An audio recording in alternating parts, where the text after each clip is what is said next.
U kijkt vandaag naar Kenneth Soekoel en Ricky Stuttgart in gesprek met Ebu Jones, DNA-lid van de NDP. Goedendag, dit is Akvan Akwinsi Fu Amatapi. Ik ben Kenneth Soekoel, uw presentator. We moeten vandaag Dennis Belfort excuseren. Hij heeft een bijzonder geval in de familie en hij wordt vandaag vervangen door Ricky Stuttgart. Ik denk dat iedereen in Suriname en Nederland Ricky Stuttgart moet kennen. Hij is de bekendste levensmiddeltechnoloog in Suriname. Ricky, welkom. Ook van mijn kant een goede dag. En laat me alvast ieder allerbeste nog toewensen in het nieuwe jaar. Ja, vandaag ben ik in de plaats van Dennis. En ik hoop een goede presentatie te houden vandaag. Oké, dankjewel. Mensen, tak anego bong ina kondre wala manasan. Toch? Voor uw informatie, in 2023 ergens heeft IDB een rapport gepresenteerd waarin staat dat ruim 230.000 mensen, dus van die 630.000 mensen die we in Suriname hebben, 230.000 het moet hebben van sociale ondersteuning van het ministerie van Sociale Zaken, anders de man nee komt uit. Ja, op 4 december heeft president Simons nog gezegd dat zij geen voorstander is van vrije reis naar Nederland, dus visumvrij reizen naar Nederland, omdat ze anders al haar onderwijzers en verpleegsters kwijt zou raken. Dus ik kan niet anders beschrijven dat het niet goed gaat, dat we het niet goed hebben gedaan in de afgelopen 50 jaar. Om daarover vandaag te praten, hebben we meneer Ebu Jones uitgenodigd. Meneer Ebu Jones is voor de tweede keer tot DNA-lid gekozen. Meneer Ebu Jones, goedemorgen en welkom. Goedemorgen heren, goedemorgen samenleving of kijkers, luisteraars. Laat me ook van mijn kant uit u allen het beste toewensen in 2026. En ik heb naar uw inleiding geluisterd en ik heb toch wel een andere benadering waarvan we kunnen zeggen. Dat kun je straks vertellen aan de luisteraars en kijkers. Nogmaals, we hebben dus meneer Jones uitgenodigd om met hem te kijken en ons te praten over hoe we het beter kunnen doen. Ja, een van de zaken waarover we het gaan hebben vandaag is het functioneren van de DNA, de Nationale Assemblée. Want daarover valt er veel te zeggen. De voorzitter van de NDP, de toenmalige voorzitter van de NDP, had het vaak over een poppenkast. Ja, de samenleving is ook ontevreden, dat weten we allemaal. Ja.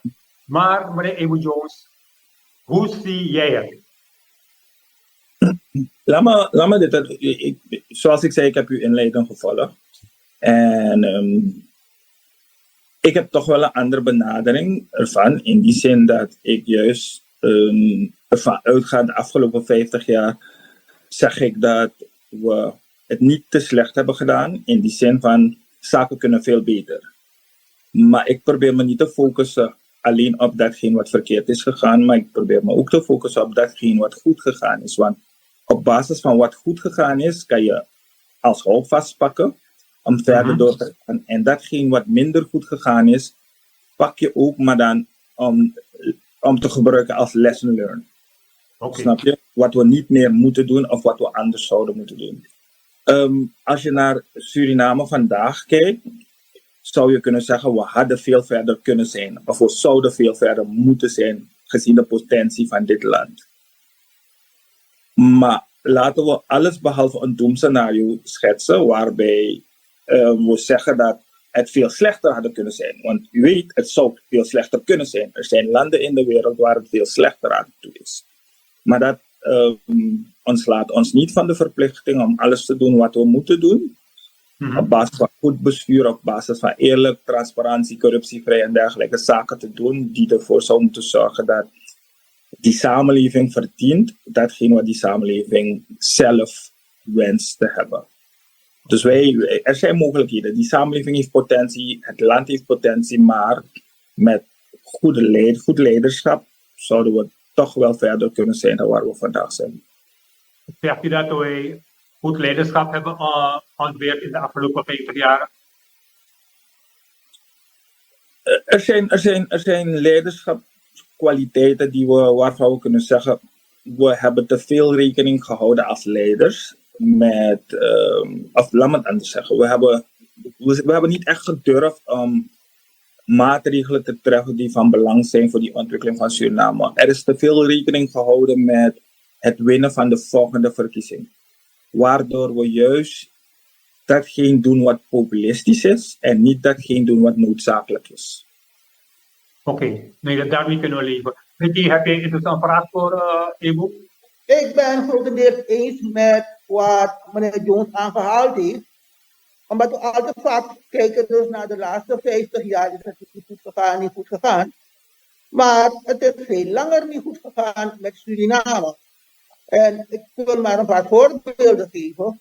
Vanwege de corruptie in Suriname is gouverneur Van Sommersdijk de eerste geweest die maatregelen treft tegen corruptie. Het begrip Chuku is van 1808. Dus sinds toen was dat begrip al bekend. Verder is het zo dat tijdens de begrotingbehandeling van Nederland in 1939 heeft premier Colin Amanseke Ede en die man heeft aangegeven van, ik weet me geen raad met Suriname, want er wordt geld gestopt voor ontwikkelingsplannen. Het resultaat is 0,0. Dus zelf ging het geen taken als scheef. Een vraag die ik heb voor meneer Jones is dat hij recent, augustus 2025, eigenlijk gepleit heeft voor, laten we zeggen, het ministerie voor corruptieve handelingen.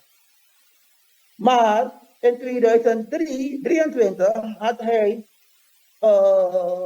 toen minister Somoharjo bezig was ambtenaren te registreren, en wie zich niet laat registreren zou eruit gaan, heeft hij dat gangsterwetgeving genoemd. Dus aan hem wil ik dus nu weten, hoe combineert hij dat van 2023 met het voorstel van hem om een ministerie van corruptelingen in leven te roepen? Ja, interessant. Wanneer we kijken, met betrekking tot dat wat u zegt dat ik in augustus heb gezegd over een ministerie voor corruptieve zaken. Om eerlijk te zijn, ik heb geen actieve geheugen wat dat gedeelte betreft. Maar geen nood indien u dat zegt, ga ik ervan uitgaan dat dat het geval is. Maar als u die koppeling trekt met mijn uitspraken met 2023, moet ik u zeggen, als jurist zijnde, kon ik niet eens zijn met die wetgeving van de heer Somoharjo toen. Omdat, als u kijkt naar die personeelswet, daarin staan tuchtmaatregelen. En tuchtmaatregelen zijn, er is maar één uiterste tuchtmaatregel en dat is ontslag. Alle andere zijn omkeerbaar. Het is voor een tijdje in die zin van schorsing, na een bepaalde tijd kom je weer aan het werk en je gaat verder. Maar dat betekent dat je iets hebt gedaan waardoor je zou kunnen zeggen dat het valt onder plichtverzuim. Maar het niet registreren kan onmogelijk vallen onder plichtverzuim, omdat je al in het systeem zit. Je zit in het systeem en je kan mij niet ontslaan of me van mijn gelden onthouden terwijl ik arbeid verricht. Maar omdat jij als staat, jouw administratie niet goed op orde zit, dan word ik daarvoor gestraft. Dat is die rode draad. Omdat die verplichte registratie ligt in. De bedoeling daarvan is om de zogenaamde spookambtenaren uit het systeem te halen. Maar dat kan je best wel doen door ervoor te zorgen dat de ministeries en de PZ-afdelingen van de ministeries en de chef van de verschillende afdelingen erop toezien dat mensen niet komen tekenen en niet werken. Dus als daar alles op orde zit, dan hoef je geen andere wetgeving waarvan ik zeg het is nonsens in het leven roepen. Je moet strafrecht niet, of tenminste je moet wetten niet gebruiken om mensen te straffen. Je gebruikt wetten om die samenleving te ordenen. Maar in dit geval lijkt het meer op straffen. Vandaar mijn uitspraak een gangsterwetgeving. Oké, meneer Jones, kan je dit niet terugbrengen naar het problematiek dat we over het algemeen hebben in Suriname, dat er regering komen. Ze presenteren geen programma aan de assemblee, regeerprogramma, zodat we van tevoren hebben afgesproken hoe het beleid eruit gaat zien. U als controlerende orgaan kan controleren als het programma inderdaad en goed wordt uitgevoerd, maar dat je wordt verrast met dit soort dingen. Zou dit niet terug moeten zijn in een regeerprogramma dat goedgekeurd is door de assemblee, zodat assemblee en de regering weet wat er gaat gebeuren in de toekomst en wat de regering gaat doen. Ons systeem kent niet als zodanig een regeerprogramma. Wij hebben wat wij noemen een meerjarenontwikkelingsplan, 5 jaar. En dat wordt in de Nationale Assemblée goedgekeurd, dus is een wet. En regeringen moeten daaraan voldoen. En wat krijg je, omdat het zodanig in elkaar gezet is, dat het, ook al heb je een verkiezing, heb je nog een jaar om door te werken daarmee. Dus het overschrijdt een regeringsperiode. Ja. En dan heeft de nieuwe regering een jaar de tijd om een nieuwe 5-jarige ontwikkelingsplan neer te zetten. En dat is datgene wat wij als Nationale Assemblée als basisdocument hebben om het beleid van die regering over een bepaalde periode te controleren. En die 5 jaar worden dan opgesplitst in jaarlijkse begrotingen. Dus ze moeten aansluiten op elkaar. Maar ik denk dat het probleem waarmee we zitten heeft niet zozeer te maken met je ontwikkelingsplan, want dat is er. Maar het heeft te maken met hoe wij je ontwikkelingsplan in elkaar zetten, regeerders. Als je de afgelopen 6 ontwikkelingsplannen naast elkaar zou zetten, of de afgelopen 10, gaat u zien dat it's actually just the same. Hier en daar een paar woorden veranderen en dergelijke. Maar het is eigenlijk hetzelfde. Waardoor we blijven steken ergens. 1, ik vind dat we te veel dingen willen doen in één keer. Rekening houden met die samenleving. Zeg ik, laten we ons focussen op 2 of 3 zaken. En van daaruit regeren. Ik bedoel, we weten eigenlijk nog niet waar we naartoe willen met Suriname. En dat is onze grootste uitdaging. We weten niet waar we naartoe willen. Ricky, vind jij dit wel correct on dat? Kijk, politici zijn 24 uur actief, toch politici. Zo hoor, eigenlijk als je een politicus midden in de nacht wakker maakt en zegt, hier nog, volgens het akkoord, moet hij fluiten als een kanarie. Maar dat je na 50 jaar nog niet weet waar je naartoe wil met het land. Hoe zie je het? En welke vraag zou je dan aan meneer Ebo willen stellen? De vraag die ik wilde stellen, omdat ik eventjes door wilde gaan met mijn vraag. Oké. Omdat twee van zijn collega's, die hebben recent voorstel gedaan om in het geval van een niet-coding verlenen om 50% af te trekken van de toelagen die parlementariërs krijgen. Dus ik wilde weten, is dat voorstel van die 2, ik denk dat Bronto was er een van, is dat geen gangsterwetgeving die ze willen invoeren in het parlement?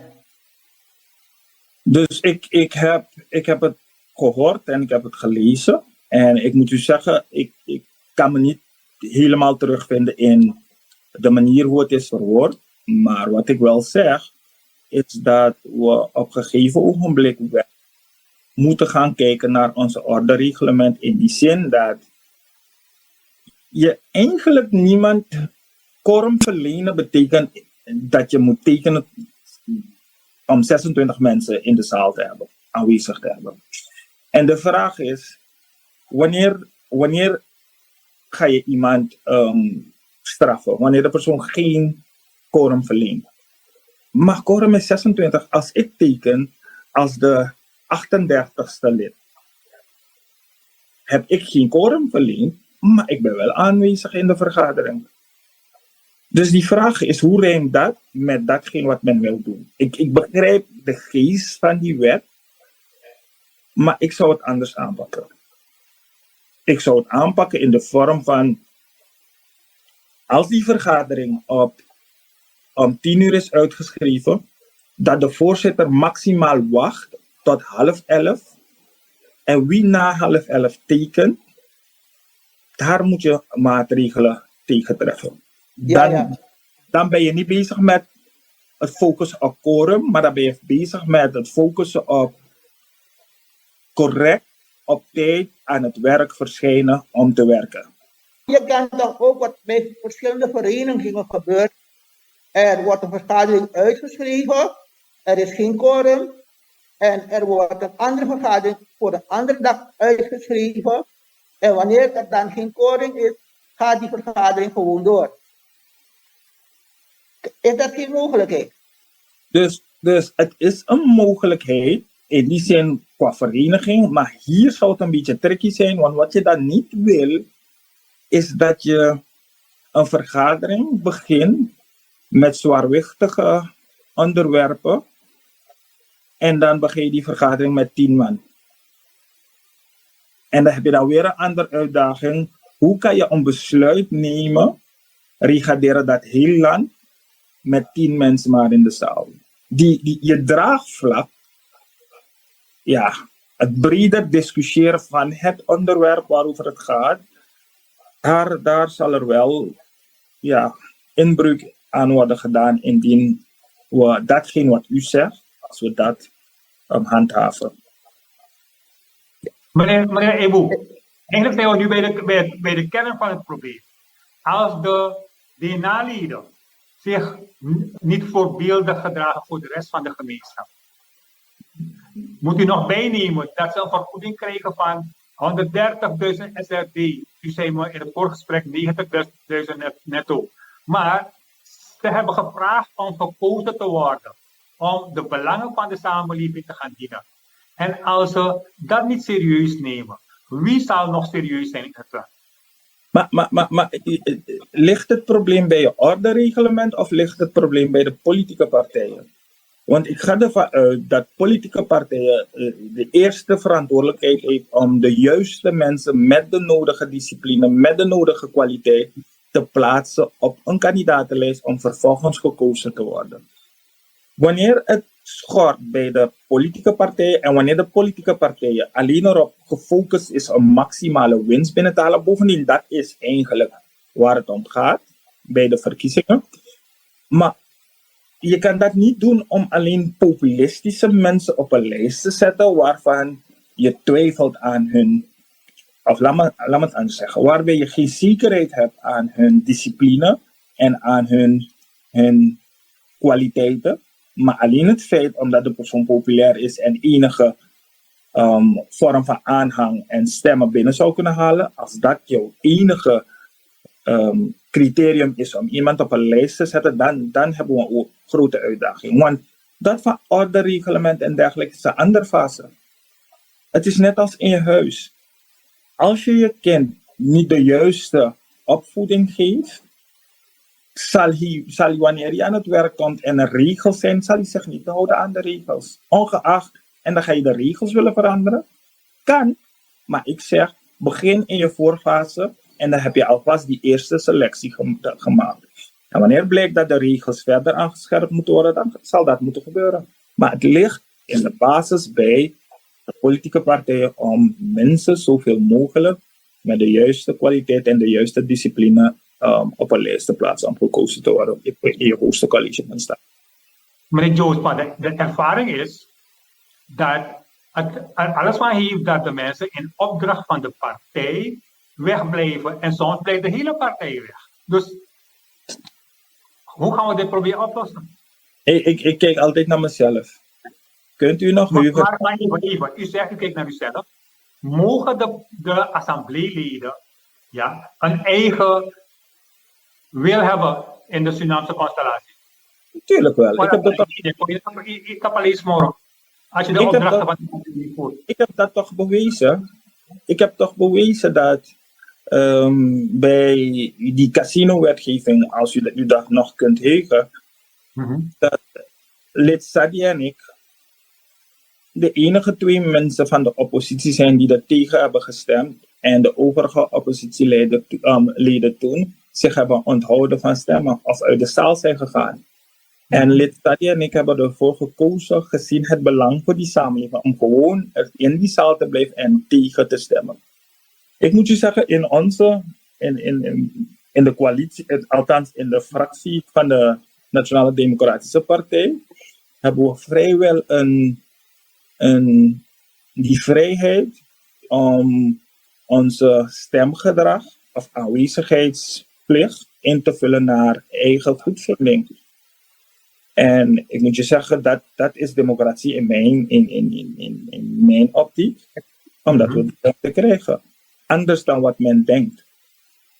En je zou kunnen zeggen, ja, de vorige termijn Jones, je hebt in een wakka inlijn van partij, dus je komt niet weer op de kandidaatlijst. Zie daar, ik ben er weer. Dus blijkbaar heeft men waarde gehecht aan de mogelijkheid, of tenminste mijn houding toen, kritische houding.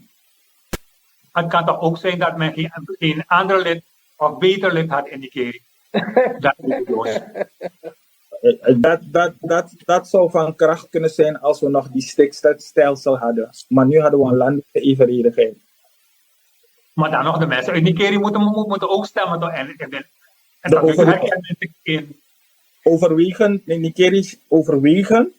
Als u kijkt naar de manier hoe er gestemd is in Nigeria, zijn er 3 mensen die de meeste stemmen in Nigeria hebben gehaald. Dat is Santoki, Ashwin Adin en Simons. Oké.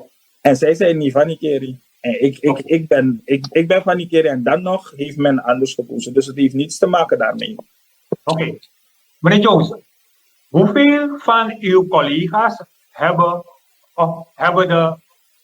het jaar althans die ontwikkelingsplan bestudeerd? Ik ken het, omdat ik dan vanuit het vorige termijn al had bestudeerd. Wat ik nu wel heb gedaan is, ik heb geprobeerd om te kijken in hoeverre de richting waarop deze regering wenst te gaan, in hoeverre het overeenkomsten zijn met je ontwikkelingsplan vanuit de tijd van Santoki. En ik moet je zeggen, in grote lijnen is just the same. En dat is het leuke, maar ook tegelijkertijd hetgeen wat ik niet begrijp. We all know where. Dus het lijkt alsof in ons hoofd we weten welke kant op we willen gaan. Als dat te maken heeft met retorieken van oudheid of retorieken van wat die wereld van ons verwacht en dergelijke, dat laat ik in het midden. Maar wat we niet hebben, is een realistische vertaling van datgene wat we denken dat we willen in een document. Een realistische document waarvan we kunnen zeggen, dit kunnen wij als samenleving vanuit datgene wat we hebben realiseren. Want als je ziet wat er wordt uitgezet en wat we per jaar willen doen, ja, je weet gewoon dat naast hoorde mij Horus Keesas foto. Ricky. Ja, ik heb een vraag of 2 vragen gesteld naar aanleiding wat meneer Jones aangehaald heeft. Want als bijvoorbeeld het plan hetzelfde is, grotendeels hetzelfde is, zou het dan niet beter zijn geweest dat de NDP met 18 zetels samen met de VHP met 17 zetels ging samenwerken? 35 zetels hadden en ze konden onder andere de grondwet wijzigen. En dan heb je dus niet dat al die kleine partijen is kop de man naar de voet. Zou dat niet beter zijn geweest? Als ik zie, kijk, ik ben nu voorzitter van de vaste commissie van LVV en voorzitter van de vaste commissie van OE, als ook die van Buitenlandse Zaken. En ik moet u zeggen, ik ben super blij dat er geen sprake is geweest van samenwerking. En niet zozeer op basis van de getallen, maar meer op basis van datgene wat ik nu zie vanuit die functie.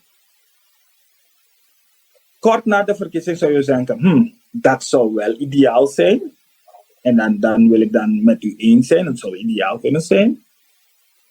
Maar naarmate je meer inzichten hebt wat er allemaal gebeurd is, No man, dat kan het niet. Dat kan het niet. En het risico dat je zou hebben, indien de personen ook weer in de regering zouden zitten, zouden die zaken die we nu ontdekken, onder een mat geschoven worden. En dat is wat je niet wil. En dan tackle je eigenlijk datgene, een van de belangrijkste zaken die het land achterhoudt, corruptie. Dan zou je dat niet kunnen aanpakken als je zou willen. En dan heb je een grote uitdaging. En dan zou mevrouw Simons daadwerkelijk niet serieus genomen worden, want u kent haar datgene waarvoor ze staat en wat ze altijd gezegd heeft tijdens de verkiezingscampagne. Corruptie, daar gaan we niet aan meewerken. En de vraag is, als je in een constellatie zou zitten met een dergelijke situatie, hoe, wat, waar? Een constellatie die er nu is, hebben jullie ook een probleem met Grasalco en met EBS? U ziet die ontwikkelingen. Ik heb nou net begrepen, ik lees het in de krant met betrekking tot Grasalco, die ontwikkelingen daar en dergelijke. Dat betekent dat je bezig bent aan te pakken, maar dan had je omdat je die samenwerking zo bent aangegaan als hoe het is aangegaan, zie je dat je een iets minder corruptieve handelingen, dat er sprake is van een kleinere vorm van. Wanneer ik zeg kleine vormen, aantallen, in aantallen is het misschien kleiner. Maar als je ziet wat er bijvoorbeeld bij LVP is gebeurd.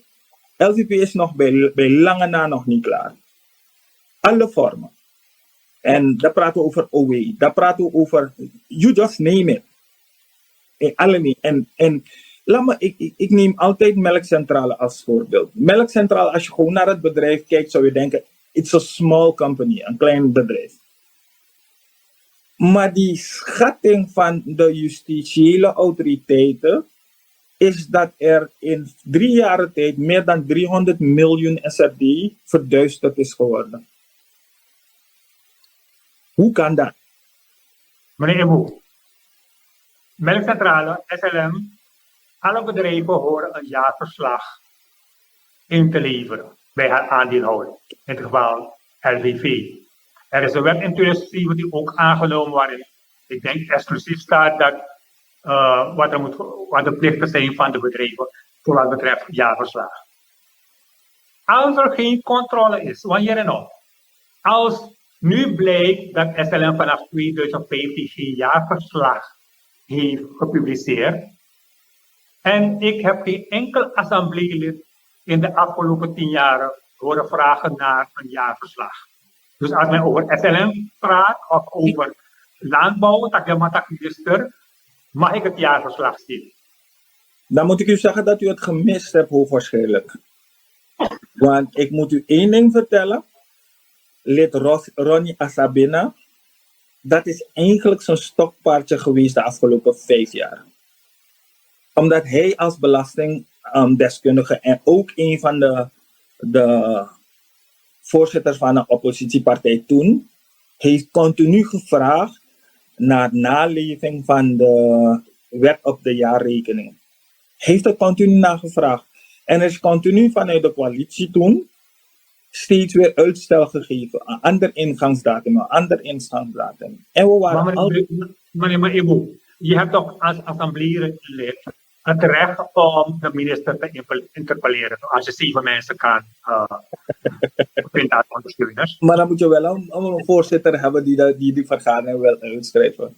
Dan moet je ook een minister hebben die begrijpt wat zijn verantwoordelijkheid is en daadwerkelijk antwoord willen geven op vragen. Dus het gaat allemaal om bestuurders die denken dat ze goden zijn. Er is in de grondwet ook opgenomen het recht tot enquête.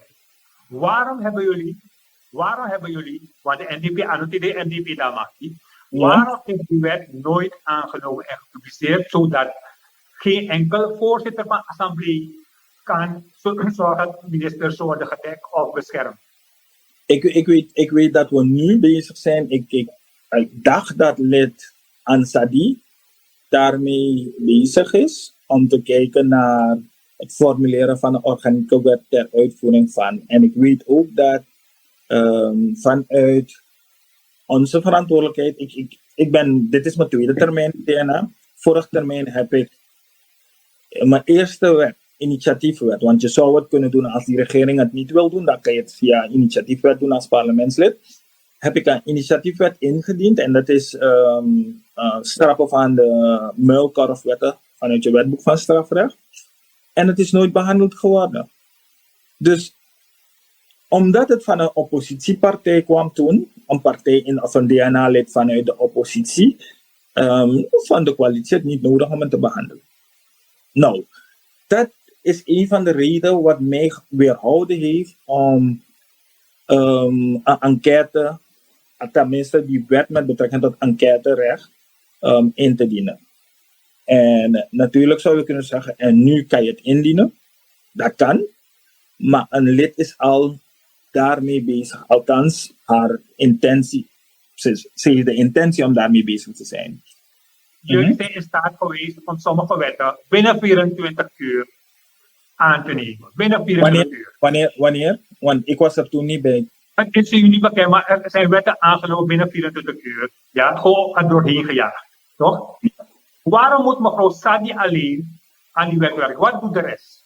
Het gaat niet om mevrouw Sadi.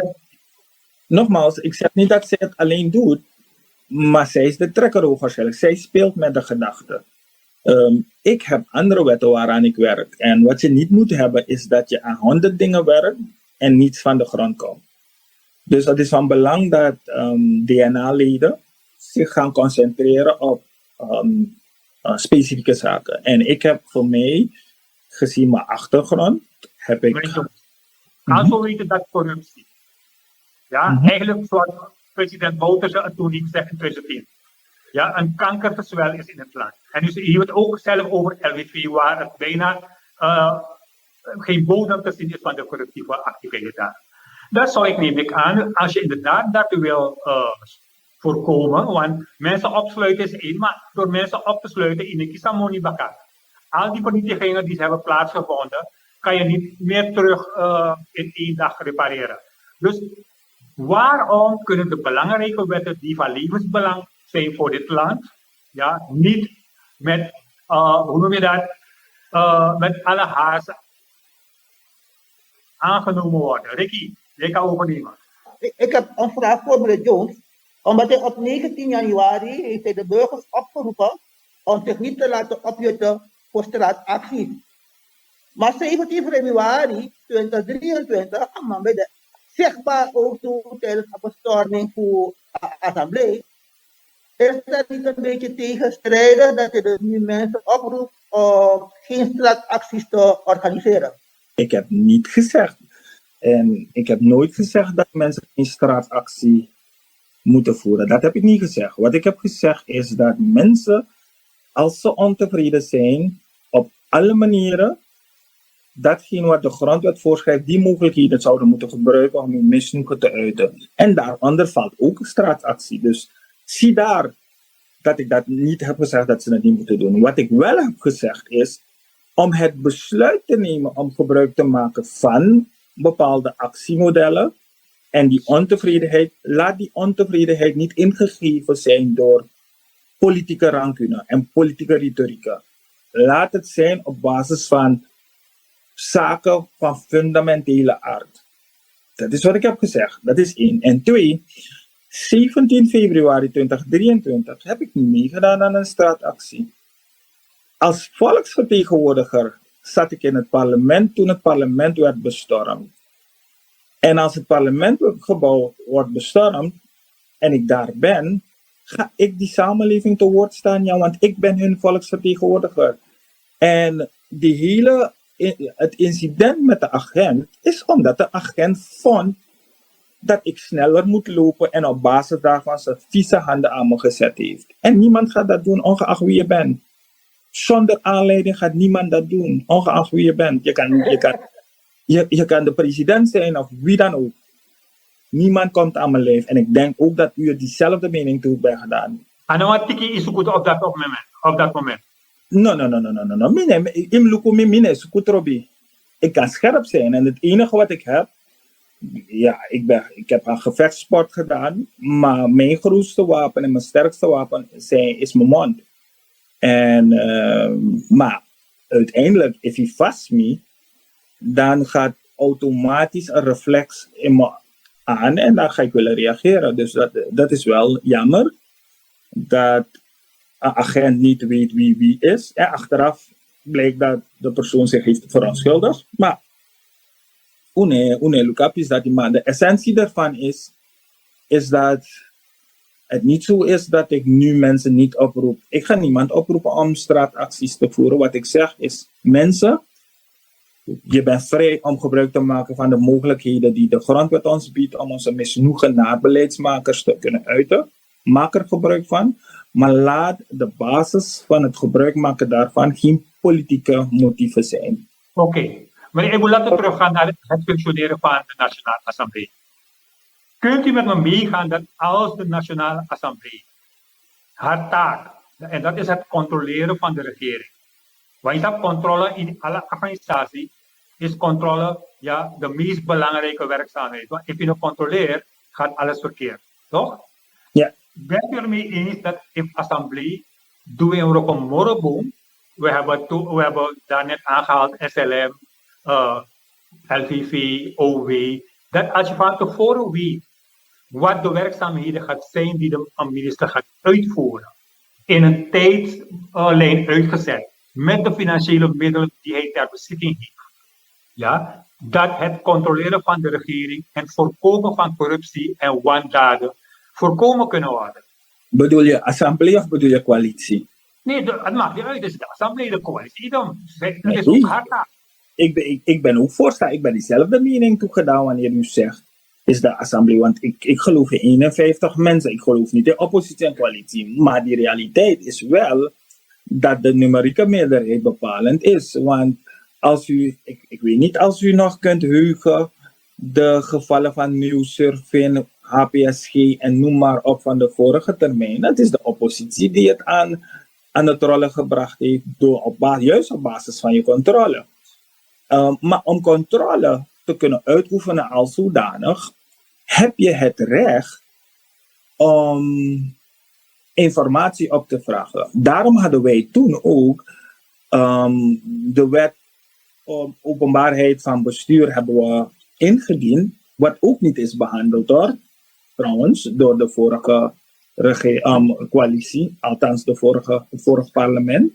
Want in die wet zou je meer handvat kunnen geven als burger om informatie af te dwingen van die regering. Want wat je nu krijgt is, wij kunnen lekkertjes vragen naar, in het parlement vragen we de regering naar nader uitleg en dergelijke. En je krijgt een A4'tje en je krijgt wollige verhalen. En dan moet je daarmee doen.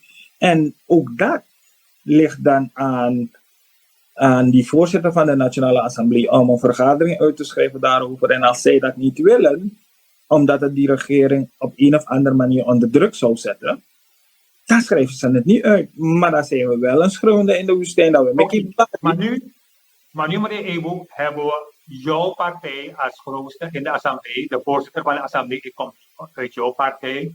Ja. Hoeveel tijd heeft u nodig om de wet op openbaarheid van bestuur en recht op enquête binnen een kort tijd goed te keuren en te laten publiceren?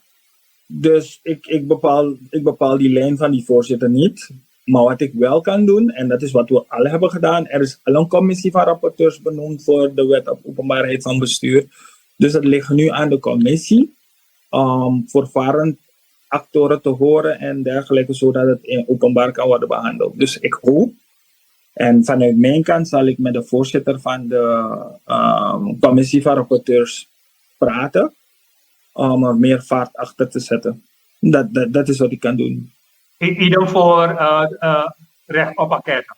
Want dat nou een wet staat. Maar die wet moet eerst geconcipieerd worden. Ik zal lid Sadi vragen hoe ver ze daarmee zit en wat ze nog daarover denkt.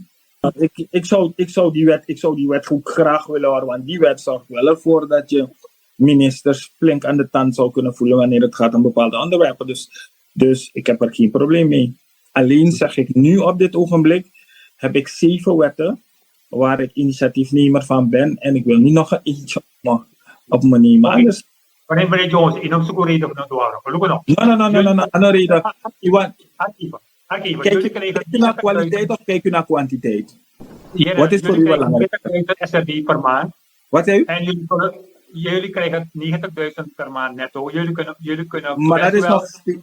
maar dat is nog steeds geen reden en geen Nee, nee, garantie. laat me het afmaken. Mhm. Jullie zouden als coalitie wel een goede jurist of meerdere juristen kunnen huren om die wet voor jullie voor te bereiden. Of niet? Nogmaals, Ja, weet je toch? de Nationale Assemblée heeft juristen die die wetten zouden kunnen voorbereiden. Maar dat is niet het punt. Naar mij. En ik zeg u, wat mij betreft, ik heb nu een aantal wetten. Laten we die wetten afhandelen en dan kan ik doorgaan met andere. Welke wetten heeft u onder andere? Ik heb uitbannen van online gokken. Wijziging van wetboek van strafrecht, in dit geval de muilkorfwetten. Ik heb kalplikwet. Ik heb wet van wijziging van de grondwet met betrekking tot een hoge raad. Ik noem het hoge raad. Ik heb die wet met betrekking tot college van PG. Ik heb die wet waarbij in de grondwet, preambule van de grondwet, de inheemse worden opgebracht als te zijn de eerste bewoners van Suriname. Dat is gewoon een juridische verankeren van een juistheid van ons bestaan als land. En ik heb volgens mij nog één wet daar. Moet even nagaan precies. Ik heb 7 wetten in ieder geval. En die wetten verdienen hogere prioriteit dan de wet die corruptie moet bestrijden, de wet openbaar van bestuur. Kapelijk wet bestrijdt corruptie. Dat is één. Maar je moet die corruptie toch eerst bewijzen? Wat zei u? Je moet die corruptie toch eerst bewijzen en vaststellen? Er zijn genoeg methoden in de wetboek van strafrecht om dat te doen. En waarom heeft dan de minister van LVV tot vandaag niet opgesloten dan? Als er zoveel mogelijkheden zijn. Omdat de PG haar taak moet doen, toch? De PG moet ervoor zorgen dat er een staat van beschuldiging komt bij het parlement. Als de minister wetten heeft overtreden, aantoonbaar, net als alle andere burgers, moet het toch mogelijk zijn dat hij vervolgd wordt zonder dat eerst de assemblee om toestemming wordt gevraagd? Nogmaals, binnen ons systeem is het Openbaar Ministerie de instantie gaande over vervolging. Vervolging. De politie gaat over opsporing. Maar wanneer die vervolging, er is een traject in onze wetten, hoe die vervolging moet plaatsvinden. En wanneer het gaat om politieke ambtsdragers, en het gaat niet alleen om ministers, maar politieke ambtsdragers, die moeten eerst in staat van beschuldiging worden gesteld. En in staat van beschuldiging is niets te moeilijk. Juist waarbij het Openbaar Ministerie vraagt, onderbouwd aan het parlement, als de persoon in staat van beschuldiging gesteld kan worden. En dat is meer bedoeld om politieke vervolging enigszins tegen te gaan. En politieke rancune tegen te gaan. Dat is de essentie daarvan. Meneer Jones, we hebben nu op het moment de situatie op LVV. We hebben ook de situatie gehad waarbij de minister van LVV en de president betrokken zijn geweest bij het aanbesteden van een weg te Apura naar Nikeri buiten alle regels om. Waarom worden die zaken nu niet aan de kaart gesteld? Die zaken worden wel aan de kaart gesteld. U bedoelt waarom ze nog niet worden vervolgd? Als u dat bedoelt, daarop heb ik geen antwoord vooralsnog. Want ik weet niet als intussen al een strafklacht ingediend is tegen de minister. Ik weet niet in hoeverre het onderzoek daar bereikt dat het voorbereid wordt daarvoor.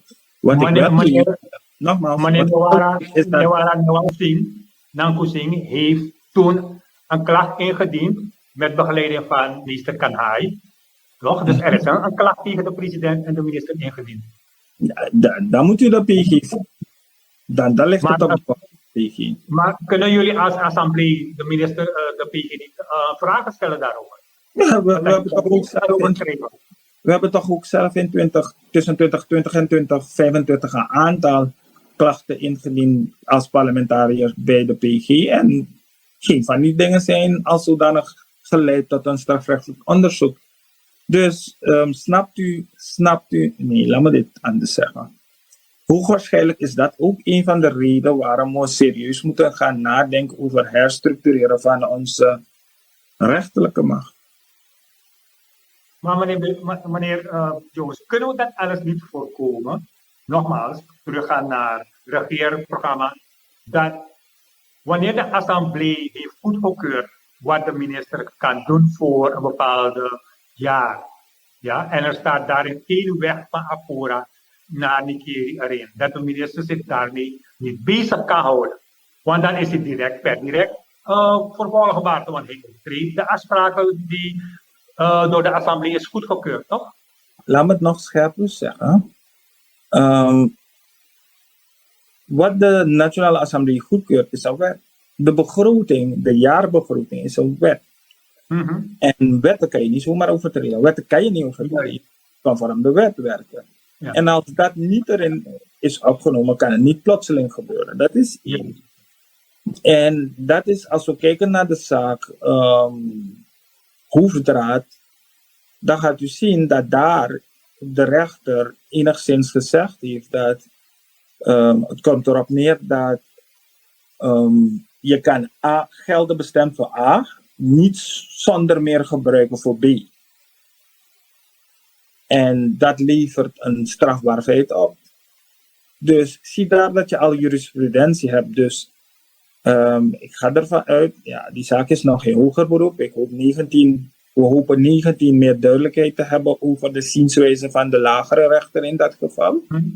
Maar wat nu belangrijk is dat wat u zegt correct is. Regels zijn regels. Als dit het is wat de Nationale Assemblée heeft goedgekeurd, kan je niet op een dag opstaan en iets anders ermee doen. En dat zou dan het Openbaar Ministerie verder moeten onderzoeken. Nee, maar als het in het geval van de weg Apura naar Nikeri, naar Zoutdrien, dat stond niet in het ontwikkelingsplan. Nee, en dat is ook goedgekeurd in een begroting ingediend door de regering en goedgekeurd door DNA. Dus sowieso kan en mag de regering niet eraan beginnen, toch?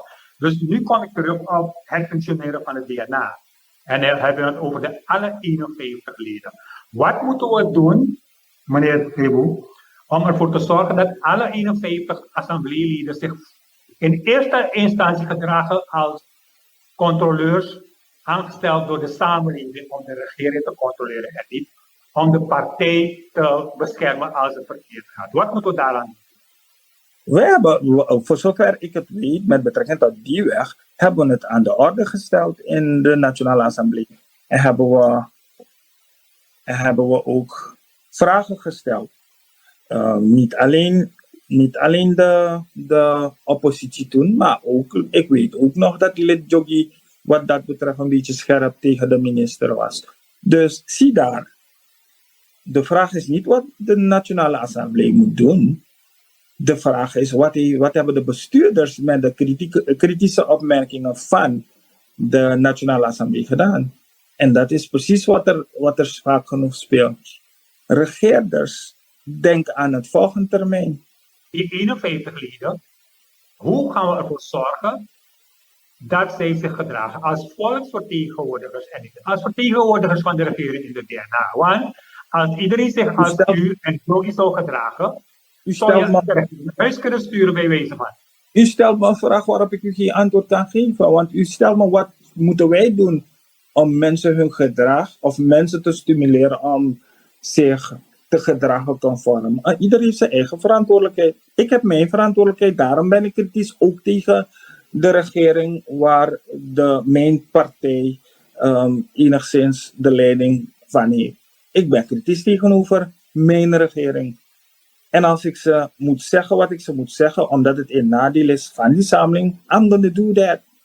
Dus u kunt niet van mij verwachten dat ik u daarop antwoord geef. En als u toch wel een antwoord wil, ga ik u zeggen, ieder is Ja. verantwoordelijk voor uw eigen handeling. En die samenleving Ja. moet keuzes maken in het vervolg waarbij deze mensen niet weer in het parlement komen en juist worden afgestraft wanneer ze... Maar ook uw collega's uit uw partij, die doen niet wat u doet. Ik denk wat er zou moeten gebeuren, is dat eigenlijk de regering buiten en het parlement apart worden gekozen. Waardoor dus er geen afhankelijkheidspositie bestaat tussen bijvoorbeeld de regering en de coalitie. Want ons parlement kent geen oppositie en coalitie. We kennen gewoon een parlement. Maar met de loop van de jaren is er een coalitie en een oppositie ontstaan. Ik heb een vraag voor meneer Jones. Wat is de bedoeling van een PG, een college van PG? Is het de bedoeling dat wanneer deze PG iets niet wil laten onderzoeken, dat we naar een andere PG gaan en dan doet die dat? Wat is de bedoeling van een college van PG? Ja, voordat ik daarop antwoord geef, wil ik toch wel iets zeggen. Weet u, één persoon kan een verandering brengen. Eén persoon. En ik probeer zoveel mogelijk vanuit mijn mogelijkheden om het voorbeeld te geven hoe ik denk dat ons parlement zou moeten functioneren. En gelooft u me, ik ben niet perfect, want ik heb ook steken laten vallen. Er zijn momenten ook waarbij ik te emotioneel ben geweest. En mijn emotionaliteit moet u zien in lijn van het onrecht dat de samenleving wordt aangedaan. Maar desalniettemin rechtvaardigt die emotionele uitspattingen niet. Maar wat ik wel probeer te doen, is dat mensen naar me kijken en denken van oké, zo kan het ook. Dat is één. Maar om antwoord te geven op uw vraag, meneer Stuttgart, zeg ik wel, het is niet de bedoeling vanuit datgene wat u zegt. Wat is de bedoeling eigenlijk van een college van PG? In ons systeem is het dat de procureur-generaal bepaalt wie wel en wie niet vervolgd wordt. Omdat eigenlijk het Openbaar Ministerie heeft vervolgingsmonopolie. Maar u weet ook dat aan het hoofd van het Openbaar Ministerie de PG staat. En de PG is de baas. En de PG kan overleg hebben met zijn AG of met de officieren. Maar de PG hoeft niet. Mooi. En precies daar ligt het gevaar. Want stel eens dat je een PG hebt. Laten we de huidige PG nemen. Stel eens dat de huidige PG wel overleg houdt en dergelijke, waardoor het beleid enigszins acceptabel is. Dan is alles oké. Maar wat als je een gekke binnenkrijgt die bepaalt van ik ben de PG, dus ik bepaal dat en ik bepaal dat. Dan heb je een probleem. Terwijl met een college je het systeem verandert. Het systeem, je brengt in het systeem een zekere mate van check and balance. Je brengt een check and balance, want wanneer je 3 mensen hebt die over iets brainstormen, heb je een beter resultaat en een betere begrip voor het resultaat vanuit die samenleving, in plaats van 1 persoon die zegt dit en dit en dit en dit is het. Dus wat je wil het systeem dusdanig in elkaar zetten dat je geen ruimte laat voor gekken om gekke dingen te doen. Ik hoop dat dat een betere beeld geeft van... Meneer Jones, toch is het naar mijn idee dat u een stuk probleem verplaatst naar het Openbaar Ministerie, terwijl alles begint bij het functioneren van de DNA. Als de DNA nogmaals haar controlewerkzaamheden heeft, dan moet ik alle 51 mensen hun werk goed uitvoeren. Ja, hij moet dat van het corruptie gaat het altijd zijn. Maar niet in de mate zoals wij dat vanaf soms denken. U heeft echt een verkeerde Dus Althans, laat me niet- ik denk dat u het te eng bekijkt. Althans, dat is u bekijkt het te eng. Die verantwoordelijkheid van de Nationale Assemblée heeft meer te maken met het politiek gedeelte. Het controleren. Houd je vast. Met het gevolg, ja, dat aan de dingen. Ik ga je een mooi voorbeeld geven. De Centrale Bank van Suriname heeft vanaf 2016, ja, tot 2020 geen jaarverslagen geproduceerd. Jaarverslagen zijn na 2020 geproduceerd. Ja. Was er controle, meneer Ebu Jones? Was er controle op de uitgaven van de regering? Want de regering kan niet 10 centen van u goedgekeurd hebben en 6 centen ontvangen, maar 15 centen uitgeven. Want de actie, minister, pay moet dan 7 cent. Maar dat heeft niets te maken met de Centrale Bank. Maar dat heeft niets te maken met de Centrale Bank. U moet, kijk. Tuurlijk. Even. Wat u niet moet doen, is zaken door elkaar halen. En misschien kan ik u helpen. Oké. 1. Het ministerie van Financiën is waar wij controle op uitoefenen. Wanneer het gaat om staatsuitgaven. Wat de centrale bank doet, is slechts beheren van de rekeningen van. Oké. Centrale bank op zich kunnen wij ook controle uitoefenen via het ministerie van Financiën. Ook kunnen het ministerie van Financiën zeggen van, hey minister, hoe zit het bij de centrale bank? De directeur van de governor van de centrale bank kunnen we ook vragen om ons uitleg te geven, wat ook vaker is gebeurd. Maar dat is slechts controleren. Maar het controleren brengt alleen iets aan het licht. En verder is die rol van de Nationale Assemblée uitgespeeld. Meneer Jones, u moet dat wel begrijpen. Als die controle er is, meneer Jones, als die controle is, als de governor weet dat er controle is, als de directeur weet dat er controle is, als de raad van commissarissen bij de centrale bank weet dat er controle is, als de minister weet dat er controle is, dan is iedereen voorzichtig met wat te doen, toch? Nee, maar dan woont u niet in Suriname. Omdat het al te vaak voorkomt dat het probleem wordt aangekaart. Hoe vaak hebben we niet gezegd dat het niet goed gaat bij LCC? Hoe vaak hebben we niet gezegd hoe, wat, waar? Maar toch zien we dat beleidsmakers daaraan voorbij gaan en precies doen wat ze willen. Dus dat heeft niets te maken. Hoe kan dat? Want dat is Nee. een politiek probleem. Nee, maar daarom zeg ik u, dat heeft niets te maken met controle. Want controle betekent, je gaat controleren wat er gaande is en als het in strijd is met. Nou, nu heb je gecontroleerd en je ziet dat het in strijd is met. Tot daar eindigt onze bevoegdheid. En dan gaat het verder over naar het Openbaar Ministerie of naar de politieke, het bestuurlijke die daarvoor een minister op non-actief of een minister moet ontslaan of noem maar op.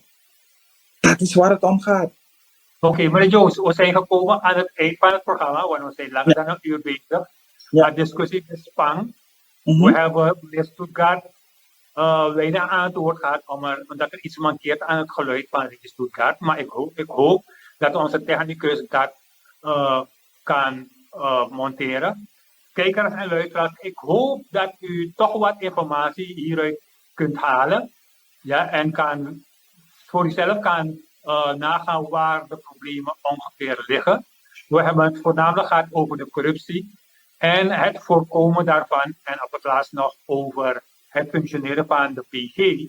Maar we zullen die discussie nog voortzetten omdat de PG, vervolging mensen, is het laatste wat je moet doen. Want met mensen opsluiten heb je geld nog niet terug. Heb je de ontwikkeling die je hebt moeten ontberen ook niet terug. Dus voorkomen is beter dan genezen. Ik bedank meneer Ebu Jones. Meneer Ebu Jones, als je nog iets te zeggen heeft. Wat ik sowieso wil aangeven is, het traject dat dit land moet afleggen om te komen waar we moeten zijn, is niet alleen afhankelijk van één persoon of één instantie. Ja. Het is afhankelijk van die totale samenleving. En wij moeten elkaar scherp houden. U houdt mij scherp, ik houd die regering scherp. Dat is die rol die we moeten vervullen. En wanneer we dat samen kunnen doen en elkaar ter verantwoording kunnen roepen, dan denk ik dat we alvast een stap maken in de goede richting. Dankjewel. Dankjewel kijkers en luisteraars. Dankjewel Ricky. En dankjewel Rinaldo. Tot de volgende keer. Tot de volgende keer.